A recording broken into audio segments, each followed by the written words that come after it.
I've been caused to reflect by many of the images that I have seen. Some of them, as you know, truly shocking, but others that have captured something of a spirit of hope. I was deeply moved by that image of Patrick Hutchinson, a campaigner, carrying an injured white man out of a fight during one of the days of the Black Lives Matter. In the context of those rallies, it was an unexpected image. It was an image that caused me to reflect about relationships, about service, about care, compassion, and about love, and ultimately about what it means to be human. As we journey through the book of Genesis, we are faced with a number of narratives and images that again cause us to reflect on what it means to be human. And if you have been following the services over the last month, you will have seen the extraordinary drama in these stories, ranging from shocking and distressing desperation to joyful, grateful, hopeful restoration of relationships. The twists and turns of these ancient stories would not look out of place in a contemporary TV soap opera. So last week we had the redemptive story of the marriage of Rebecca and Isaac, the perfect narrative of hope, of trust, and of the faithfulness of God and his unfailing, bountiful provision. And this week we pick up with the joyful news that God grants children to Rebecca and Isaac, an answer to Isaac's prayers. But the narrative soon turns bitter with the prophecy about the twins in her womb, the in utero writhing being a foretaste of the struggles the brothers will have with one another. And our reading closes with an incident which proves to be pivotal in their relationship because it concerns the question of their birthright. Jacob, the younger twin, is cooking a stew when his brother comes in hungry, asking for some food. Jacob uses this opportunity of his brother's weakness to ask Esau to give him his birthright. And Esau, desperate for something to eat, seems all too happy to give Jacob whatever he wants, as long as food is offered in exchange. We need to delve a little bit deeper to make sense of why this is such a shocking incident. For this concept of a birthright meant that the eldest son, in our case Esau, was entitled to two things. Firstly, he was entitled to be the true successor to his father, receiving particular responsibility and authority within the family. And secondly, he was entitled to be the inheritor of both a double portion of what any other sons would inherit, and perhaps most important of all, to also be the recipient of the blessing of his father, which meant that he would have that special relationship with God, the divine protection and lordship over other nations, and that his descendants too would continue to be those recipients of the blessing originally bestowed on Abraham.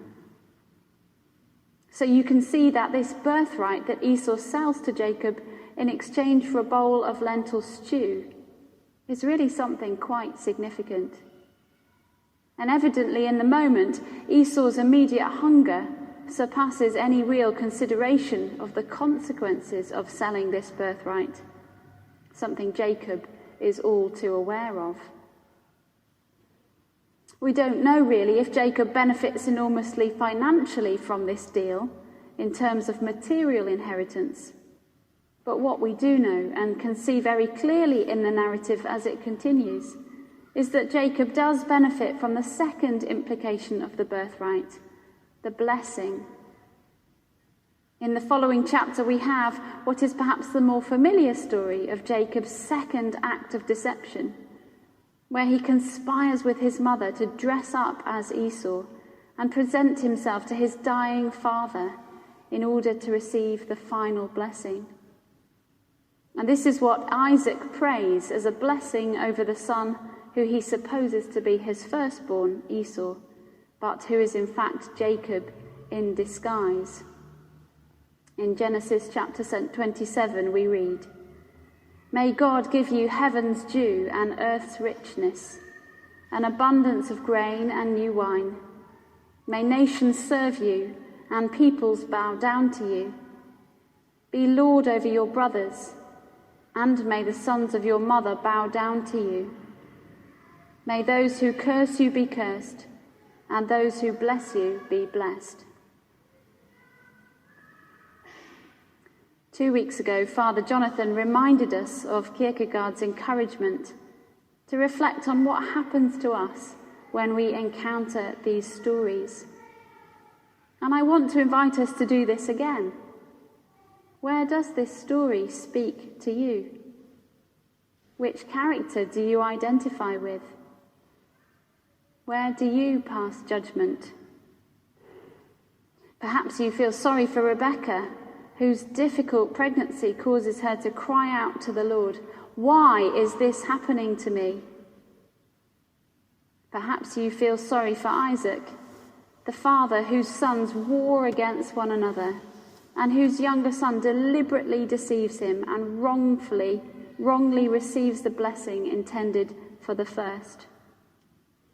Perhaps you feel sorry for Esau, the one whose birthright and blessing are taken away with such skillful deception. Or perhaps even you feel sorry for Jacob, the one whose life has to fulfill the prophecy that his mother received. Perhaps the major theme of this story, the battle between siblings over inheritance, is one that resonates with you. The good news is that the story of Jacob and Esau does not end there. The good news is that God is in the business of human transformation. God does not will our lives to be disorderly and our relationships to be broken. Jacob does indeed go on to receive the fruits of the blessing that he has received. He marries, is blessed with 12 sons, acquires wealth and authority. But he also receives insight and wisdom and humility. And later on, when a meeting with his brother Esau looks likely, we see him repent and ask God for mercy and protection against the wrath of his brother. But the most beautiful part of this story is when the brothers do meet, in scenes not unlike that of the prodigal son.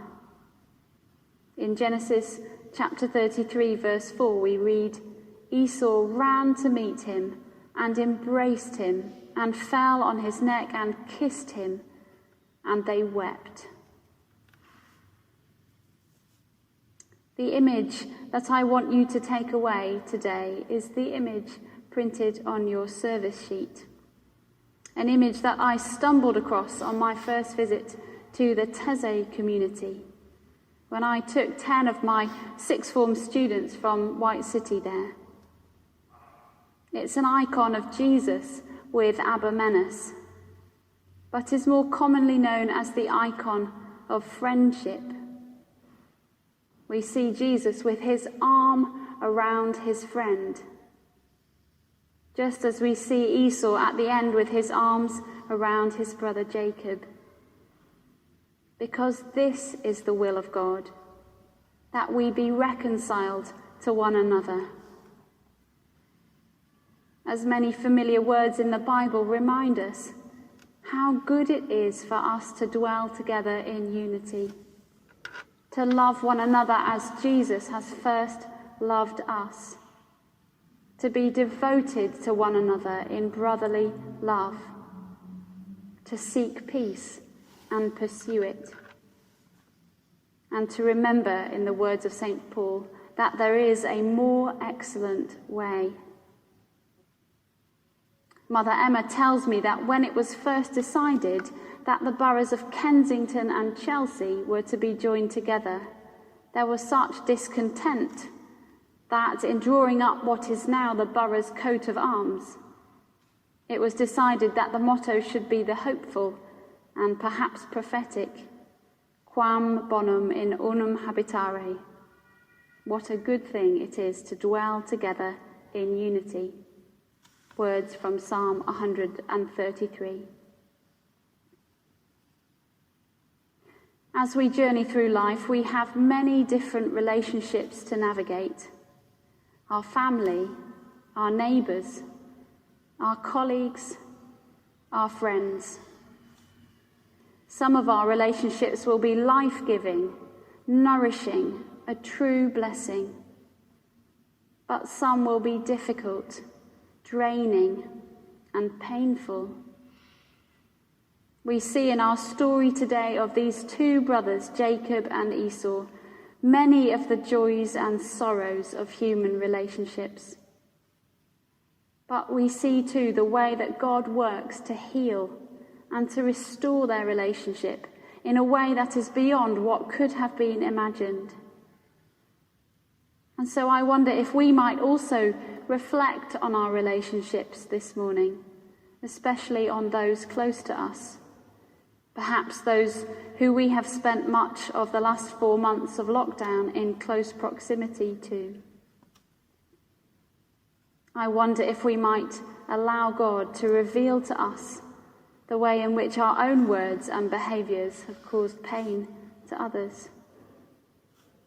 And I wonder if in this Holy Eucharist we can ask God to forgive us, to heal us, to strengthen us to do his will, and to be the sister or brother to those around us that he is calling us to be. And in all this, may we too today know the arm of Jesus around us, our brother, our friend, and our Redeemer. Amen. What is a house? Perhaps over recent weeks and months, this is a question which we've been needing to consider afresh, as we've been encouraged to remain much more within our own houses or homes than we have ever done before. Speaking as someone who's been shielding for the past 4 months, I left the confines of my house and garden for the first time this morning since lockdown began, seeing with new eyes the streets, the people, the neighbourhood and the community in which I serve.